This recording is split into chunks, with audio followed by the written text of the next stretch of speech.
morning to you, wherever it is you're watching us from around the world. I welcome you. This is Enterprise Morning, reaching you from Enterprise Television. I am Henry Igwebike. Today, we'll be starting off with our newspapers, and right after that, in a jiffy, would be our main conversation also for today. But please do well to be part of what we do. You can always find and reach us at enterprisetvnews.com. You may equally like, comment, and follow us on all our social media platforms at Enterprise TV7. We're very honored to have with us, joining us virtually from Lagos State, Nigeria, Emeka Madunago, journalist, public affairs analyst. Good morning to you, Emeka. Yeah, thank you so very much. All right, yes, so let's start off with the Guardian newspaper. We have a litany of interesting stories here. On the very top strip, we have Edo Election Tribunal. PDP alleges conflicting testimonies. APC to present 28 witnesses. And also we have businesses, homes, count losses as national grid collapses again. And on the very bottom strip, we have tax reform bills advance amid pushback on phasing out key agencies. And also importers divert cargo to Togo, orders to evade tariff hike. But our talking point today, Emeka, is Tinubu meets Google, wants Nigeria to drive Africa's AI evolution. Emeka, it's not no longer news that the most basic infrastructure, which is power, we do not have, obviously. Yesterday, the grid collapsed again. And here we have our president in France, which of course has become another Aso Rock, a department of Aso Rock based in Paris, where he met with the Google people and hoping that Nigeria would drive AI evolution in Nigeria. Is it possible for Nigeria to drive AI without electricity? Thank you very much. I've said it time and again, and I don't know why these people keep deceiving themselves. I've said it again and again. Nigeria should adopt a Nigeria first policy. What is your business driving AI for Africa? Have you solved your own problems before you start trying to drive for Africa? Does Africa give a hoot? What you want to drive for Africa? I mean, countries are building alliances, I mean, you just had the alliance of Sahel states, AES, Niger, Mali, Burkina Faso. They've set up their own passport, they've set up their own, system. And those are the people you're going to drive, and they've removed themselves from ECOWAS. ECOWAS was usually giving them 6 months, within which to change their minds. But they don't care, they moved on. So what is it? Let's do a Nigeria first policy. Because by the way, Nigeria has Nigeria is the largest black African nation, has the highest population of, in black, in the most is the population in the number of nations, over 200 million people, we're the size of many nations. So what are we talking about? If we talk about Nigeria first policy, like Donald Trump, is talking about an American first policy, then driving AI growth, we have enough problems that we can actually use AI to do. Yesterday, National Grid collapsed for the second time this year, and then, even though some people said it was the first time, but let me tell you, 2 days ago, the National Grid collapsed, but the media missed that story. But okay, they just kept quiet since people didn't notice it, but they just kept quiet about it. But I was checking something. I was just doing a routine check, and I found out that actually the National Grid collapsed 2 days ago. So what am I talking about? We have enough problems, and one of the deficiencies we have in the power sector is the absence of what they call SCADA. I forgot. I don't have the full meaning here, but it's a sophisticated equipment that enables prompt fault detection. When there is a fault, quickly. When there's likely to be a fault, it detects quickly. It detects it ahead. So quickly, and lets those in the control room to know on time so that they can respond timelessly. We don't have SCADA. It's very expensive. It's about 500 million, if not more, if not up to $1 billion now. We need that. We need other technological input, in education. Is it in security? Is it in food production? in different areas where we can, onboard the AI. I mean, use AI to solve our problems. What about in the area of in different areas? Say, fine. When AI first came out, when ChatGPT came out, people were saying it was limited to 2021. But I said this thing is machine learning. You're teaching little children. So what do? You feed it with information. With information dating back to as far back as you want. And then you build your own stream of AI. Like China has done now. Talking about ChatGPT, AI. Then we had Meta AI. The owners of Facebook, they came out with their own. But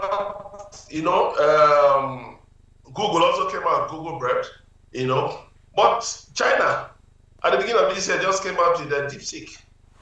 And then the game changed at a more cheaper rate. So what are they telling us?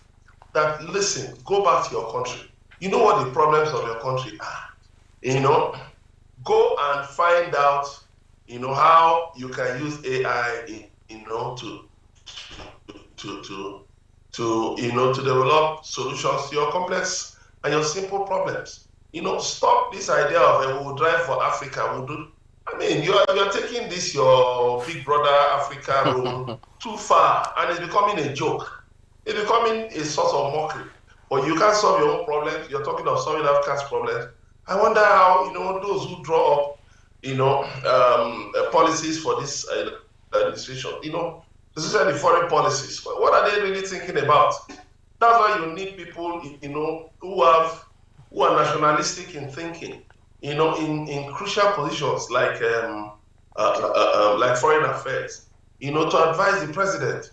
Talk more about Nigeria on the global stage. Talk more about Nigeria. Stop all this idea of we'll do this for Africa. Who cares?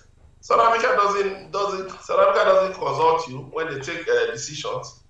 Even small countries. Look at Niger, your next door neighbor. They don't care about you. They've told you to take a walk. They threw France and the United States out of their country. And those are countries that should actually really care about your African whatever. But Niger asked them to take a walk and they've left. Burkina Faso kicked them out. Senegal too told them to take a walk. So your ECOWAS, is actually shrinking. Your ECOWAS is shrinking. So, and more countries are likely to quit ECOWAS very soon. So I think we need to tell ourselves the home truth. If we're going to join, look at it in the United States, a businessman from Japan, is in collaboration with some American businessmen. They brought out 500. They said, okay, we're going to put out $500 billion to drive this. Is that no more than our GDP? So how are we going to, get involved in it? Do we have the money to drive, to upscale AI? Or are we going to go to the World Bank to borrow money as usual? What we need to do, look inwards, find quick wins, low-hanging fruits, find ways to, deal with your problems, find solutions. There are millions of, ways of sorting out, issues. Very well said. Dealing with your problems. Yes. So very, very well. It's even more worrisome that the persons like young people like Bosun Tijani, who is the Minister of Communication and Digital Economy, can't find a way of letting the president understand that he is on a wild goose chase. It's like pouring water on a rock. It doesn't permeate anywhere. It's so very unfortunate, really. He may have done so, but it is not in the president's inner circle. Nobody will listen to him. He may have said that, he may have told them, but nobody is listening to him. So because it's for photo ops, Google visited him. So let me say, Mr. President, just say something that will resonate, with the content. But nobody gives a damn. Did you see it? Did he trend? So just look at the social media trends now. Is that story trending? It's At not trend all. because Even it's even trending on yes, the people negative. are hungry. It is trending on the negative because people are really People making are a hungry. mockery of the People whole are thing. hungry. Eh? It's so very unfortunate, People are Emeka. hungry, and you're Yeah. talking about leading AI for Africa. Do you think all African countries are in the same boat as yours? You know, when you talk about Africa, there are some nations that honestly wouldn't want to be identified as Africa. Morocco, for instance. Yeah. Morocco is one of the leading car manufacturers in the world. You have Mauritius, you have Cape Verde, you know, you have Botswana. Botswana, where people are paid to go to school. Can you imagine? People are paid to go to school. These are countries that don't have, that don't suffer your basic issues of power supply, of hunger, of insecurity. Or is it Egypt? These are countries that have gone past the very issues you are just, you know, clean about, that you just cannot work your business with AI. Why not relax for now? Relax. Let China and the United States, and other countries, France, as I already said, is also going to commit funds to it. Let them lead the way.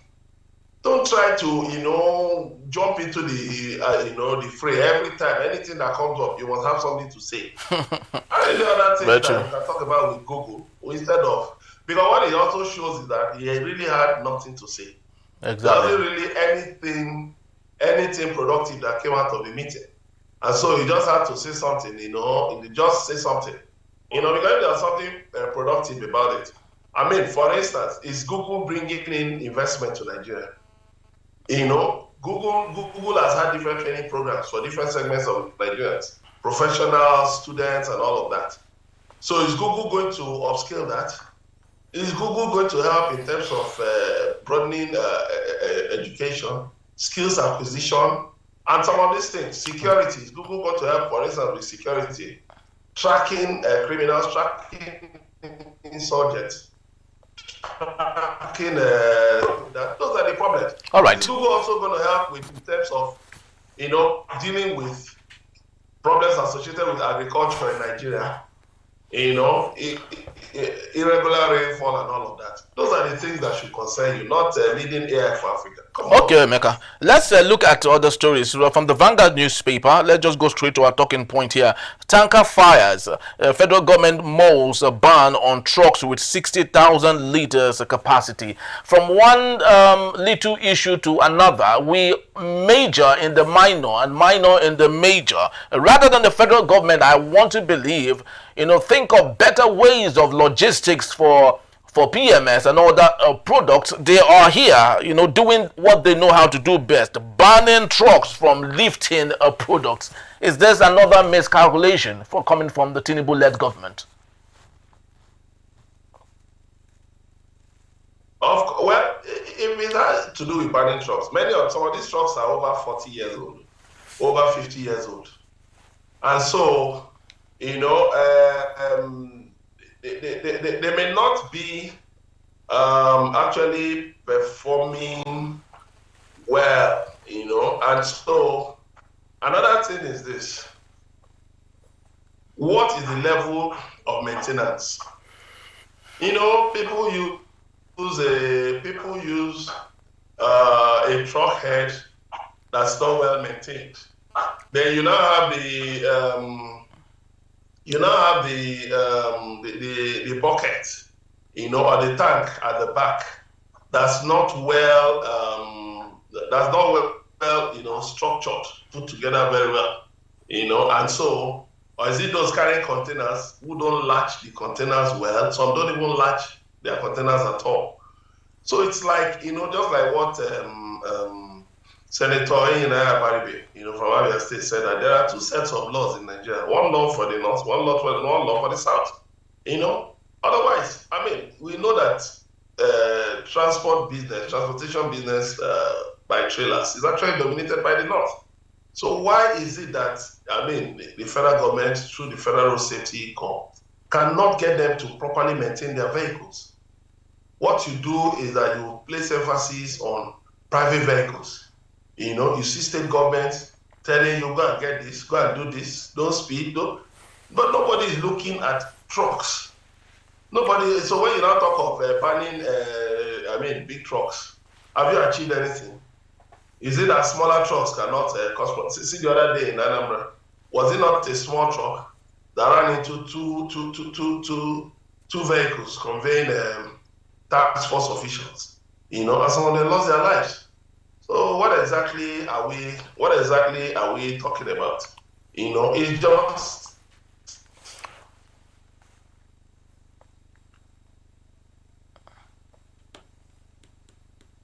if failure All right.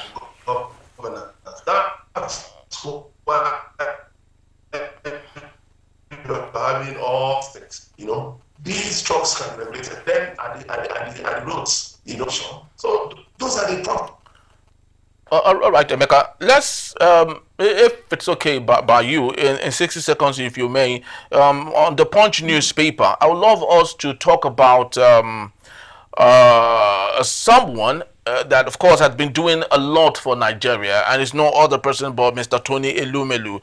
And he said the Tony Elumelu Foundation partner UAE entities to empower African entrepreneurs.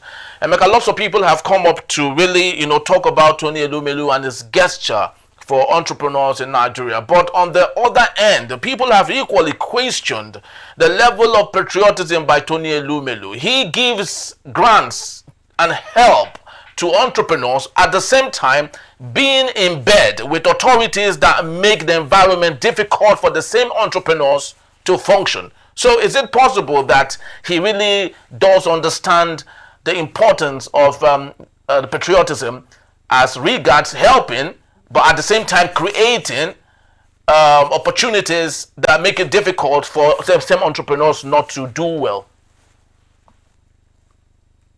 Well, talking about Tony Elumelu being in bed with the government, well, there's no how any businessman in the billionaire category in any country will not have dealings with the government. That is one side of it. The other aspect is that at least he's doing something. He's giving grants to people. His organizations, are continent-wide. There are a number of countries. His bank is in a number of countries. They are doing well. They are reaching out to people across Africa. But the question is, what is the government doing? The same government telling you they are leading AI for Africa. Have you led food for Nigerians? Have you led jobs for Nigerians? What you're doing is taxing Nigerians at every turn because you do not know what governance entails. You think governance is about just using some archaic, crude, anachronistic, ideas about taxation and all of that. Those things have long been abandoned. You're talking about, that Tony Elumelu is working with the United Arab Emirates. Yes, UAE doesn't charge VAT, value-added tax. UAE has a tax system that, is friendly to everybody. They don't charge value-added tax. But here you want to impose value-added tax. You want to impose all kinds of taxes on people. You don't want anything. You don't want the people to enjoy anything. The 3 free withdrawals people were getting, you have scrapped them. You are now handing Nigerians over to crocodiles to just crush them to pieces. You are commercializing education. You are commercializing healthcare. While you are padding the budget, increasing budget figures to take care of yourself. One organization, one educational institution, federal institution, their budget was just 12 billion naira. Suddenly, their budget was padded 103 billion naira. So you just find out that these people only care about themselves. But Tony Elumelu, at least, let's even praise him. The man is trying, at least. He is reaching out to people with his personal resources. Whereas those in government are just there stealing the public money, looting the treasury. Looting the treasury. So I'm pretending that they don't have solutions to problems. The money Tony Elumelu is spending, let me tell you, the federal government can actually spend more than that. Yeah. But what are they doing? They're in the pockets of the people in government at every level. And so that's why we keep asking, you, what have you done for your people? A man who is running his business, paying taxes, you are still asking him, why is there no road in your town? Is it the government? You're asking why are there no jobs? It is because Nigerians were such funny people. We like to deflect responsibility. Because we've been talking so much about government's failures, about government's abject irresponsibility. So we've got tired. Now we're projecting it to individuals, private individuals. Look at him riding fine cars. But people in his family, in his town, look at many Nigerians who can't feed. How is that the man's problem? How is it his problem? And some people will tell you, Tony, should be giving only Nigerians. Why? Did you make his money for him? That you'll be choosing whom he should give money. So the point is this. I think those who are benefiting from this grant should also have a sense of giving back to society. Since they benefited from a man who counts philanthropy as a major life task. So they too should find ways of reaching out, in their different spaces, in their different communities, so that you see we'll have more fishes in the pond. We'll have more people who are able to talk, to point to, to Nedimelu and others like him. There are others, Dangote and the rest of them. They're also doing things one way or the other, All right. So we can point to them and say, yes, these people have always, helped out in different areas. They've given Nigerians hope amidst a sea of hopelessness by, brought up by irresponsible governance. And that's the issue. All right. Thank you. Thank you so very much, Emeka Madunagu. And just to let you know, Emeka will be here to take us on our main conversation. That's when we return. DSS DG calls for mandatory first-class graduate intake to boost intelligence. That in a bit. Still Enterprise Morning.